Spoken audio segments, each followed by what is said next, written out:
It's the day after the holidays and I am wore out on cheese, gravy, and frosting. I'm about to make some breakfast ramen.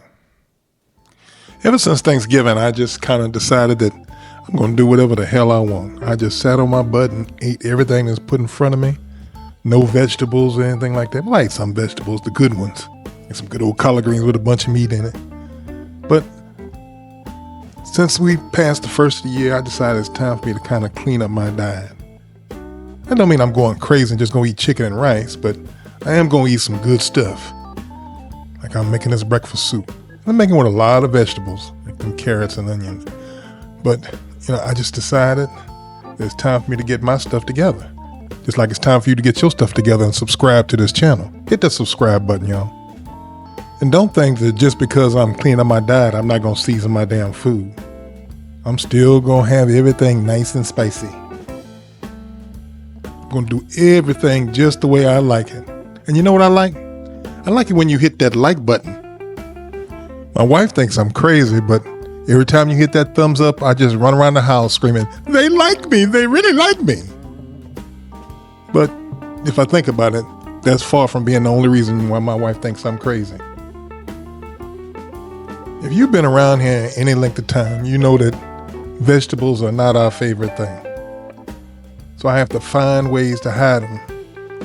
Usually in soups and stews and stir fries like this one.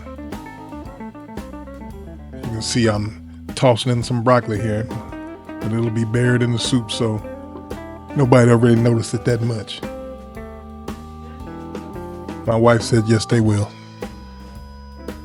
But how do you guys hide your vegetables? If you have one of those families that just gag every time they see a carrot or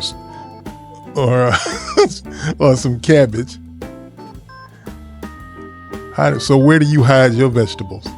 You know you gotta eat them to be healthy, but this is one of the ways I do it.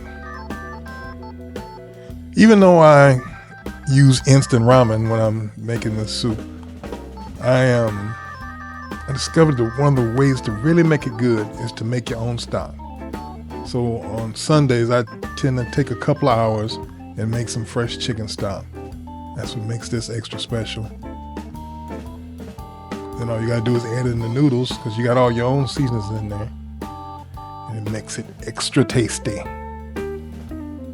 Get you a nice soft boiled egg, top it with some green onions, and you are good to go. Breakfast ramen. Why are you huffing and puffing? You can't never just let me eat. You can eat.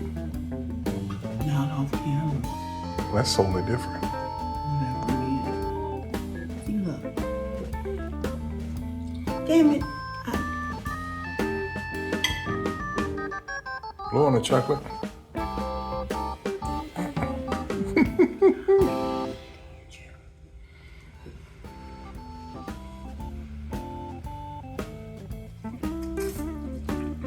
Slurp it.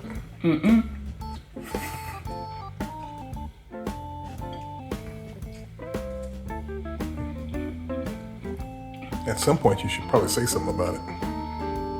It's different. It's not bad different, but it's different. Yeah. Huh? Yeah, it's supposed to be. It's just breakfast soup. Okay. So it's not breakfast ramen. Well, technically it's ramen because it's got ramen in it, But this doesn't taste like you're spitting down the food. See what happened when the talk on my mouth full? Shut up.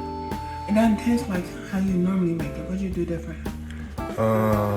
Probably with the curry. With some curry powder. It's good for inflammation. You know I don't like curry. Yeah, you do. I do not. You ate them curry garbanzo beans. That's different. Okay. I put curry in my food. It's just curry powder. It's good for your circulation and inflammation. Implement this. Yes, ma'am. Thank you for eating my soup. And it's slow. Turn it up and then I'm gonna take it down. I'ma turn it up and then I'm gonna take it down. I'ma turn it up and then I'm gonna take it down. I'ma turn it up and then I'm gonna take it down. I'ma turn it up and then I'm gonna take it down. I'ma turn I'm gonna take it down. I'ma